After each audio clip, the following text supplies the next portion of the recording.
Hello, Earthlings! Welcome back again to my channel. Today is Monday, 6 June 2022. Sorry, 22 of June 2026.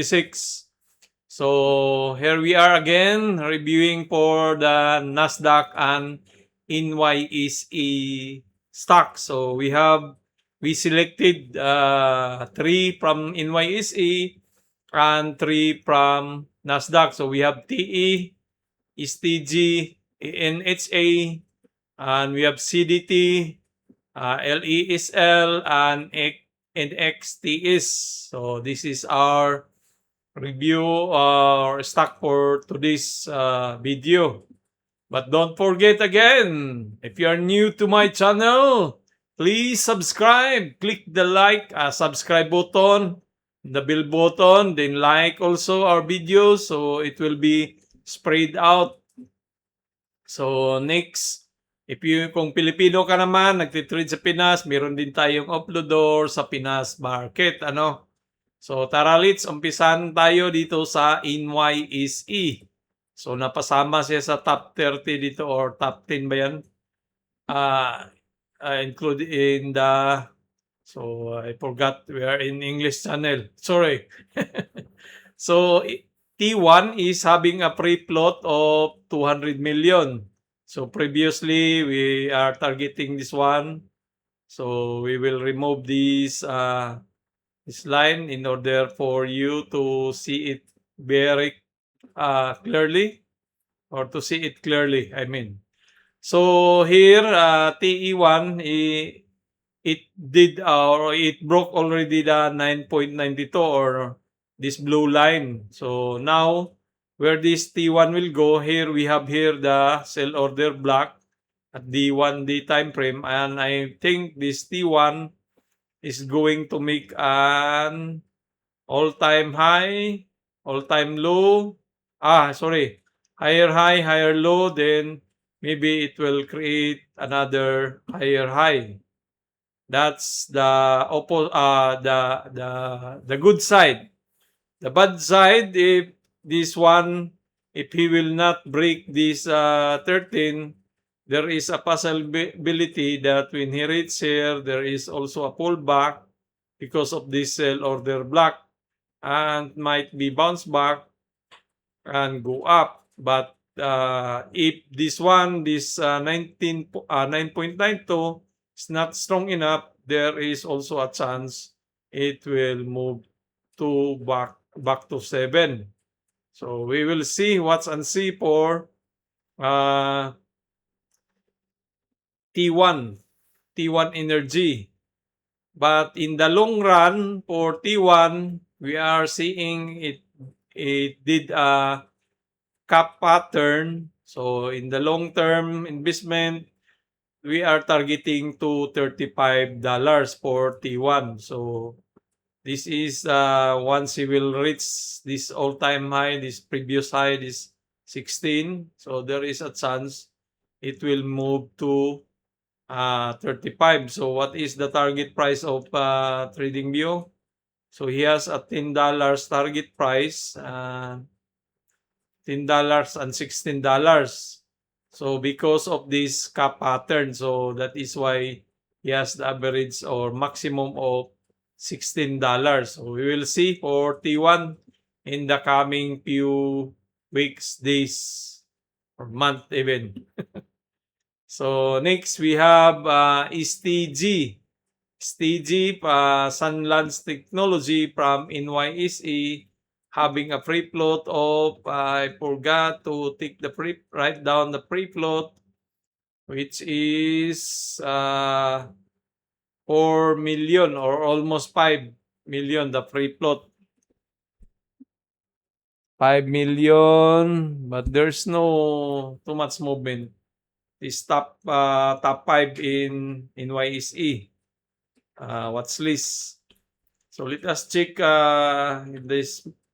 Here T1 is trying to break this one here, the 3.73. If he will break that one, there is a chance it will move to the upper side, especially that we have this sell order block at $10 or $9. So what we are seeing here for T1, so it is a downward trend, So there is a downward trend for T1. Let's see this one here, somewhere like that. So it is downward trend. So there is a chance that it will continue to downside. But there is also a chance that if he can break this blue line, so there is a chance it will move to our top trend line, this one here. And if it's strong enough, it will move to the $10 target price, this one. So let us check the trading view. What is the forecast? We don't have any forecast for trading view, but let us the technical sell. I think we have some, maybe we have some sell, technical sell in 1 week. What is the maximum?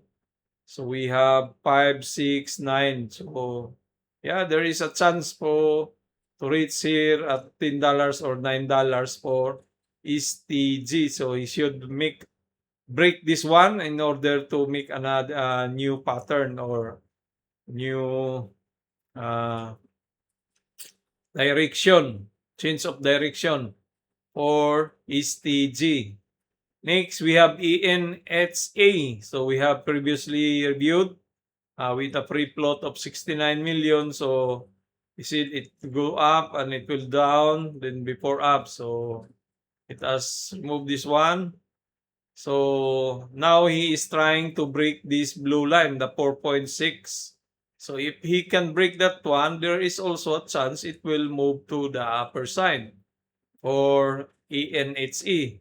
Especially that we have this sell order block here at $12. So we will maintain our target price for this. You can hold this one as long investment because or long term, because with a free float of 69 million, so there is this is not high volatility, or it might be considered as low volatility. That's why we're not seeing any too much movement for this ENHE. But in the long run, there is a chance it will go to $12 because of the sell order block. That's we always check the sell order block, and that would be our the target price. So forecast 15.10 for trading view. See, 15. We have 10 here because of this sell order block in the long term. So that is ENHA. Now, don't forget again, if you are new to my channel, don't forget to subscribe and click the bell button. Please click like and comment if you like my reviews. Even basher are welcome. So, CDT. So, we have CDT here. CDT is having a free float of how much? 1 million. So, 1 million. So, CDT. So, there is support that need resistant, that need to break somewhere here. This 2.84 for CDT. So, we have another gap here. We have sell order block. So, long term, CDT might be reached to $12. But for now, we will just target first this $7 for CDT. There might be a chance this will surge up or fly to the moon because there was a reverse split last March happened. So sometimes if there was a reverse split last 2 months, the stock, there is a tendency it will fly to the moon and drop like a pulling knife also. So careful because of 1 million free float. This is a high volatility kind of stock. So if you have some profit, don't forget to take profit. Just a kind reminder, This is not a financial advice, just an entertainment and educational purposes only. There's no target price from TradingView, but for us, we'll just maintain first the $6 for CDT. So next, we have LESL. So previously, our vlog here, review here, that we reached to $14 for LESL. So how much our target price for LESL? So let us check LESL.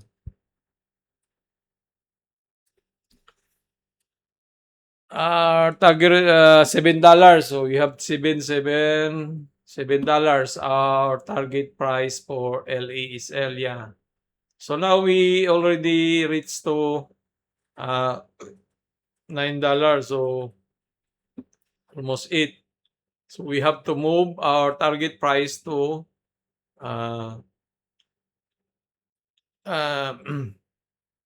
for long term, we are seeing this LESL cap pattern. There might be a chance it will continue the cap pattern for LESL. So we'll just remove this one. LESL with having a free float of 9 million, still with high volatility. So there is a news.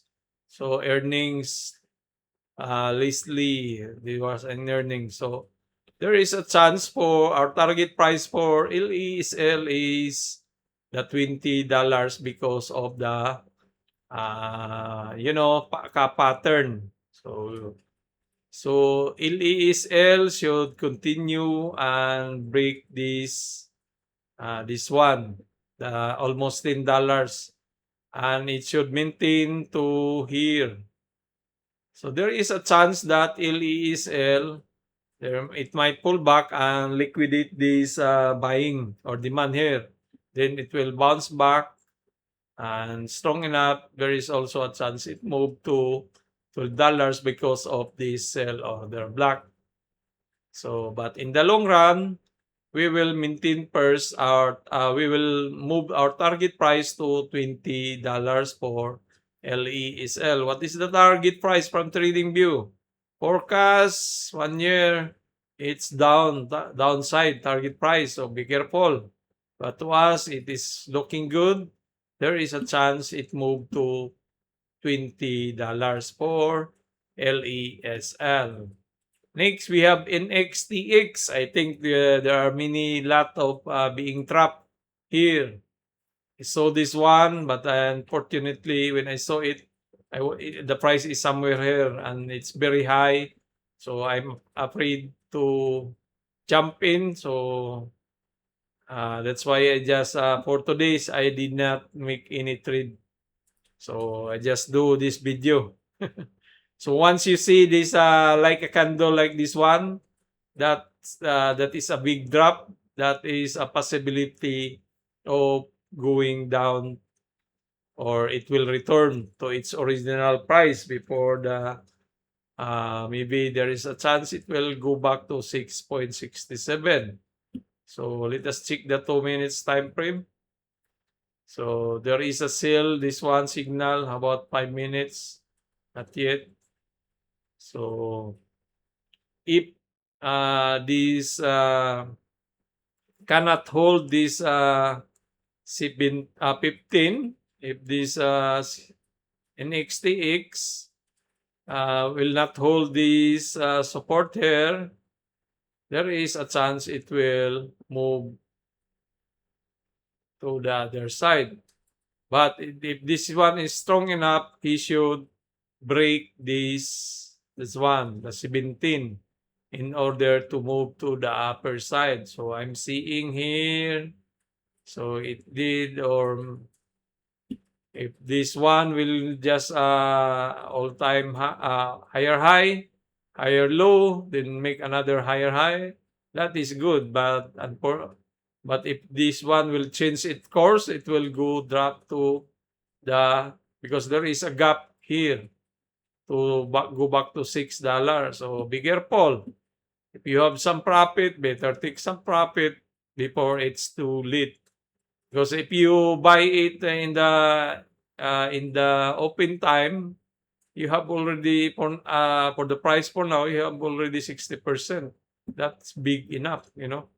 So we will see if this so there is a sell order block already happened. So we have another sell order block here. So there might be a chance that it will move to the upper side. But for now, we'll just focus this $30 for NXTX. Let us check in if this one can manage by this week. So that is NXTX. So that's all for tonight, folks. And Earthlings, huwag kalimutan mag-subscribe. Uploader sa Pinas Market. And Doodle Goose. So if you are trading in US market, okay?